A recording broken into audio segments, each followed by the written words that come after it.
So, have you ever been looking at your account and you're wondering, man, this thing has charged me twice?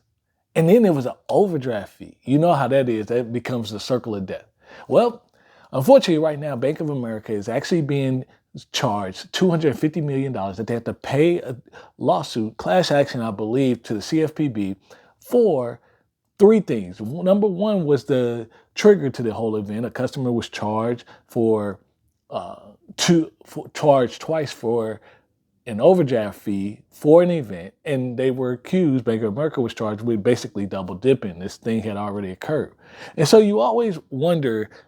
People, for me, are a little bit too trusting in their banks. I say this because banks are running on a system, technology, all that. Things can happen, but it's okay to trust, but I want you to verify it. Trust, verify. Just because you've been with them for a long time doesn't mean mistakes don't happen on your account, and you need to be able to catch them.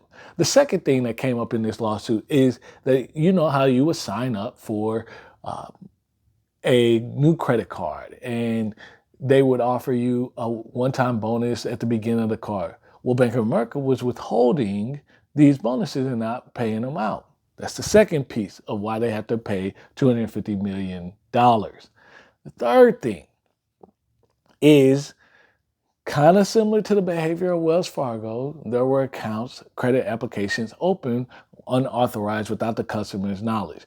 Now, that can be a lot of different things because from a banking perspective, you have people who apply and then they get denied and then they say, I didn't really want to apply. I'm like, eh. So, but the whole point of the matter with each one of these transactions that I want you to understand is no matter where you bank, you're always going to have a mistake. Mistakes happen. The key to these errors is number one, how do they fix the mistake? And number two, are you actually systematically checking your bank account, making sure the transactions you are correct? Now, in the old school, they would call this balancing your checkbook. And that was where you had to write down all your checks and check it, verify against your balance to make sure everything came out and was paid.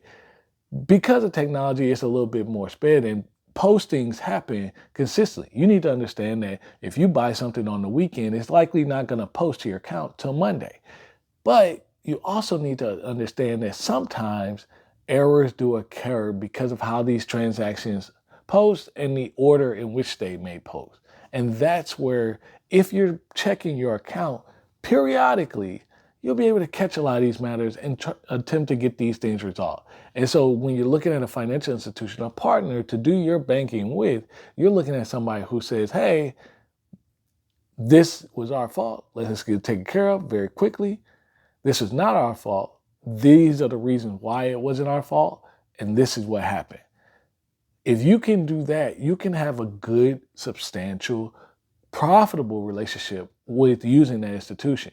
If it's every time something occurs, there's not a give and take in a situation. You take ownership, meaning, okay, I always have these errors.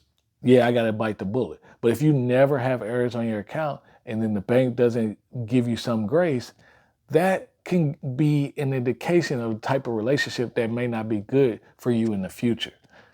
These are things you want to be looking for. This is why this is important. Yes, if someone's doing wrong, they're going to be held accountable, even if they're a large financial institution.